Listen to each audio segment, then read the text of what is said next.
que isso revela é o seguinte: quando a gente tem um pessoal que votaria em um candidato, mas passa a votar em outro por questões que só o eleitor conhece, isso torna um segundo turno cada vez mais indecisivo. Então, o Flávio ele passa com mais facilidade para o segundo turno. Ok, mas isso é bom ou ruim? A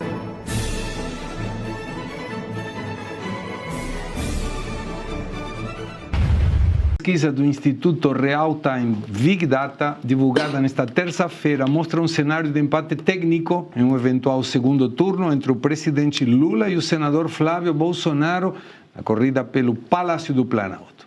De acordo com o levantamento, Lula aparece com 45% das intenções de voto ante 42% de Flávio.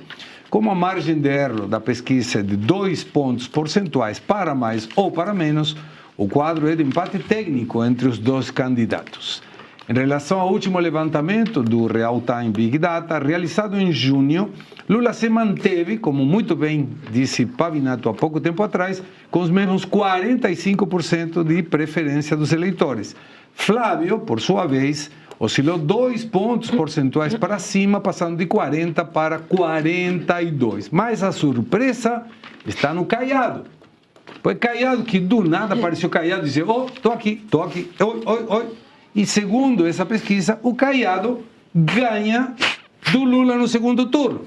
Mas para ganhar do segundo turno tem que passar pelo primeiro. Precisa passar pelo primeiro. Paula. Exatamente. Mais uma pesquisa, a gente sempre faz a ressalva das pesquisas, a gente sempre olha para as pesquisas com muita cautela. Mais uma saindo, a gente ainda está aquecendo os motores, vamos dizer assim, a campanha eleitoral não começou definitivamente, a gente abriu agora o período das convenções eleitorais. Ontem o Missão registrou, temos o primeiro oficialmente candidato à presidência da República, que é Renan Santos, oficialmente agora candidato, mas tem muita coisa pela frente. As pesquisas mostram uma tendência, a gente como jornalista, eu acho que vocês também, Maria, João, Gustavo, Segre e o Pavinato. Maria, João, Lobo Mau e Bruxa.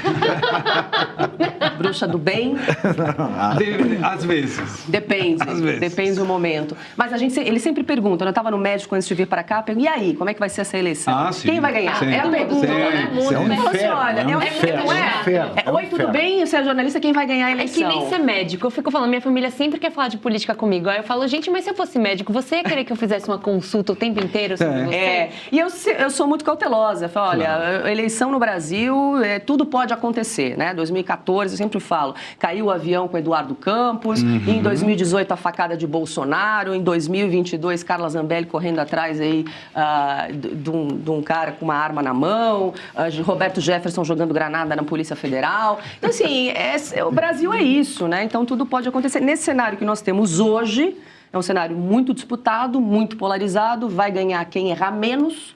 E nós temos aí na disputa os dois, né? Um cenário polarizado de lulismo e bolsonarismo, Flávio Bolsonaro e Lula, com esses percentuais. Eu acho que reflete hoje, é o reflexo da sociedade, essa tendência.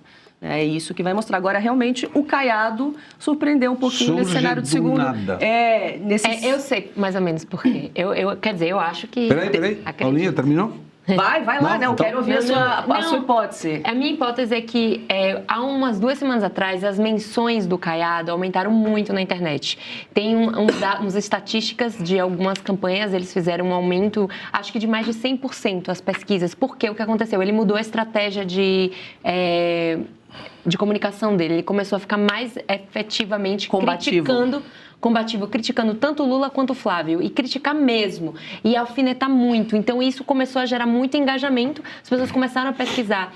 No primeiro turno, quando a pergunta né, estimulado, quando eles perguntam Lula, Bolsonaro, Flávio, Caiado, ele pontua ali com 7%. Então, ainda não é competitivo bastante. Então, essa tendência do Flávio mostra que ele ainda... O Flávio se coloca como o candidato da direita, né, o principal candidato da direita, mais competitivo para ir para o segundo turno. Mas aí, como você disse, Segre, o Caiado mostrou no segundo turno, se ele for, que fica ali também com empate técnico. Os dois estão com empate técnico, a verdade é essa. Mas quem tem mais chance, de acordo com essa pesquisa, de ir para o segundo turno é o Flávio. Mas, Maria, essa é uma hipótese boa, de que ele entrou agora nesse cenário digital. A gente tem que lembrar que o Ronaldo Caiado estava lá na eleição de 1989. Sim, é verdade. Era bastante analógico. É verdade. Então, talvez essa reviravolta aí na campanha, do coordenador de campanha, de colocá-lo no cenário digital, trazer mais perto aí das redes sociais, dos jovens, isso tenha sacudido um pouco e que se reflete, claro, nos números. Mas ainda me chama a atenção que nessa altura do campeonato não tenha ninguém ali que pelo menos alcance 2 dígitos, 10%. É estranho. Né? Caiado, Zema, Renan, enfim, as opções que estão na mesa nesse momento. Agora, Tiago, você trouxe a pauta, né, quando mencionou sobre o Caiado. Sim. Mas é uma coisa muito estranha, porque Caiado ainda não disse o que ele vai fazer. Eu estive quando ele fez o primeiro lançamento da pré-campanha no almoço do Grupo Voto, e eu tive a oportunidade de fazer uma das 3 perguntas que permitiram fazer. Estava na época na Jovem Pan. E perguntei: se você for presidente e o STF te atrapalha tanto quanto atrapalhou Bolsonaro, você vai fazer o quê? Essa foi a minha pergunta. E ele respondeu um lero, não respondeu nada. Aí ele disse que tinha que sair antes porque tem 4 milhões de eleitores em Goiás, ninguém conhecia ele, então ele tinha que sair na frente. Mas para chegar no segundo turno, tem que ganhar no primeiro. Duvido que o Caiado ganhe do Flávio no primeiro turno. E depois aquele que vota no Caiado dificilmente vai votar no Lula. Não, você sabe que a BTG Nexus fez uma pesquisa há 3 meses e ela fez o cenário do caminho dos votos dos outros candidatos de primeiro turno a presidente no segundo turno. O Caiado é o único candidato que 50% vai para o Lula e 50% vai para o Flávio. Caramba! Então, se ele faz críticas ao Lula e ao Flávio, ele vai pegando aquele que votaria no Lula, mas está insatisfeito com o Lula, e votaria no Flávio e está insatisfeito com o Flávio. Então, essa postura de campanha é muito natural que ele cresça alguma coisa, não a ponto, é claro, de passar para o segundo turno, mas ele empata agora com os brancos, nulos e abstenções. O grande problema que isso revela é o seguinte: quando a gente tem um pessoal que votaria em um candidato, mas passa a votar em outro por questões que só o eleitor conhece, isso torna um segundo turno cada vez mais indecisivo. Claro. Então, o Flávio ele passa com mais facilidade para o segundo turno. Ok, mas isso é bom ou ruim? A depender dessa circunstância. Porque não basta passar para o segundo turno, tem que se ganhar. Tem que ganhar, claro. Exato, não existe fair play, não é o importante participar. Ainda mais no Brasil, na situação que ela está. E quanto a ministro do STF, o presidente da República encontra um STF atrapalhando o seu governo. O que o presidente faz? Nada, senta na sarjeta e chora.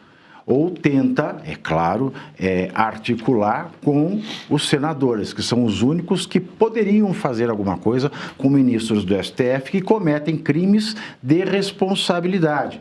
Só que o que a gente viu ontem foi o panaca geral do regime, ele representar o Alessandro Vieira, que é do MD Bosta, porque o Gilmar Mendes pediu para que ele se tornasse, não representou, não, mandou lá para o Ministério Público Eleitoral do estado dele, para que comece um processo de inelegibilidade. Então, qual foi o movimento do Gilmar Mendes aqui?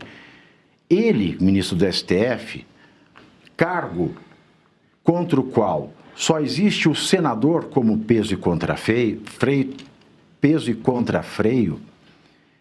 ele tirou do senador essa capacidade constitucional e assumiu para si. Hoje, o senador, o caso Alessandro Vieira, não pode ser, como diz a Constituição, peso e contrafreio do Gilmar, mas o Gilmar, ele pode, de certa maneira, empichar o Alessandro Vieira através da inelegibilidade. Ou seja, há uma inversão absoluta de sinais. Total. João? Não, e a única certeza que a gente tem é que vai ser muito parelha a disputa, assim como foi a última, né? Isso tá bem claro. O Pavinato usou até uma expressão muito boa, do Flávio tá muito teflon, né? Que as coisas não estão colando muito nele de acordo com as pesquisas, né? Tanto a questão do filme, quanto a questão agora da foto, entende? Não sei se a foto até hoje, a procedência da foto, mas não está colando muito você vendo nas pesquisas, né? Mas e a questão da soberania que o Lula está usando falsamente. Então, o que a gente observa é que ele está conseguindo navegar eleitoralmente independente desses cenários. Agora, e como o partido jogando contra. Jogando contra. O Valdemar hoje declarou à CNN. Flávio não estava preparado para ser candidato. Olha que declaração magnífica. Mas ele disse que agora está ou continua não estando? Porque não estava lá, pode ser. Eu não estava, mas o Valdemar já soltou. Ele vai fazer um curso na Hotmart, lá de ser candidato. Aí tem as cajazeiras também, que não dão sossego. Conta aí das cajazeiras. As cajazeiras. Você não viu? Vocês não viram Bem Amado? Cajazeiras, não cachaceiras. As cajazeiras, do novelo Bem Amado. Peraí. Que tinha o Odorico Paraguaçu. De cachaça? Não, cajazeira. Qual é a diferença? As irmãs são... É o sobrenome, é a família de 3 solteironas. Sim. Né? É a Doroteia, Dulcineia e Judicéia Cajazeira. Elas são as 3 irmãs, as irmãs cajazeiras. E eram 3 mulheres, 3 senhoras virgens, que eram acólitas do político Odorico Paraguaçu em O Bem Amado de Dias Gomes. Então, nós temos as cajazeiras da direita hoje. Que são? Que são Damares, Michele e Celina Leão. E as cajazeiras... Elas também, junto com o Valdemar, são as camisas 10 da eleição do Lula. Porque elas não param de criar atritos, ora com o Flávio, ora com os apoiadores de Flávio. Hoje, por exemplo, foi o dia delas inventarem apelidos para Eduardo Bolsonaro, Kim Paim, etc, etc, etc. E o que eu quero dizer, e olha que tudo está jogando contra. Meu Deus do céu. Exato, tudo jogando contra, ele, pelo menos em números de pesquisa, ele vem conseguindo descolar o quanto de rejeição tem o Lula. Esse grupo que o Pavinato mencionou, me parece que gostaria muito da candidatura do Tarcísio, né, que muito se especula que ganharia do Lula até com mais facilidade, mas não faria o que se espera de um enfrentamento ao sistema, que se coloca assim. E acho que o Flávio ganharia muitos pontos se indicasse, né? Já vem sendo muito falado isso por muita gente. Dá pelo menos uma prévia de quem ele indicaria para o STF. Isso pode fortalecê-lo ou o STF persegui-lo ainda mais. Não sabemos, né? Porque o grande receio para a direita é indicações ao Supremo deixarem a desejar numa vitória do Flávio, vide Cássio Conká, a decepção que é a indicação do Cássio Conká, e ter a presidência do Senado, porque ainda que a direita faça uma grande bancada, dobre a sua bancada, entra um novo Alcolumbre, tem que fazer algum acordo ali para entrar um novo Alcolumbre ou Alcolumbre, enfim, ele não vai pautar impeachment nenhum. Então, e até lá, provável impeachment, potencial impeachment, esses juízes ainda vão estar dando essas decisões. Eduardo Bolsonaro isso, Flávio aquilo, crime de calúnia. Então, até essa construção precisa ser melhor feita aí, né? E o Valdemar articular melhor ali com o Flávio, né? Cada hora uma declaração, né, atropelada, e esse grupo aí tem que ser, das cajazeiras, tem que ficar um pouco mais, entender que política é grupo, né? E o líder, ele tem que engolir sapo, faz parte, você apanha o político, você tem uma vidraça enorme, a gente aqui também sempre é xingado, enfim, faz parte.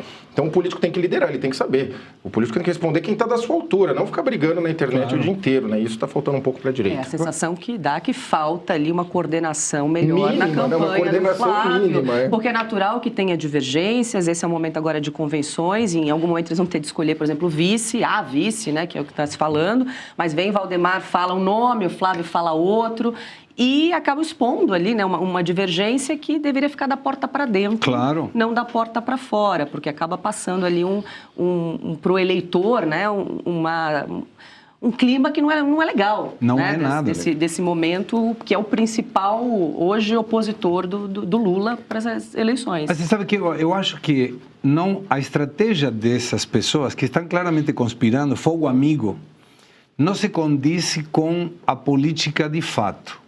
Eu aprendi muito com meu pai, que era muito amigo do Alfonsin, e ele tinha um grupo de 5 pessoas, não mais do que isso, em que tinha que ter gente, e essa função era do meu pai, para que fale para Alfonsin que ele estava errado. Por quê? Porque ele não queria cargo nenhum. Então era o único que podia falar, você errou. Porque se o cara não gostou, o que ia fazer? Não vou te dar um cargo? Não quero um cargo. Exonera, não tem como, Não né? tem problema. Então, tem que ter sempre uma pessoa que diga, cara, isso aqui está errado. A figura de um conselheiro. É o O famoso populismo do celular. É o uma famoso barbaridade. ministro do vai da merda. O ministro do vai da merda, tem que ter. Mas tem que ter mesmo. Vamos a um rápido intervalo. O vídeo terminou, mas o debate continua todos os dias às 19h30, 7h30 da noite. Eu estou ao vivo no canal do Metrópolis, no YouTube, analisando os principais acontecimentos da política brasileira com análise afiada, clareza e, espero eu, bom humor. Quer acompanhar ao vivo? Te espero no Pavinato 7h30 no canal do Metrópolis.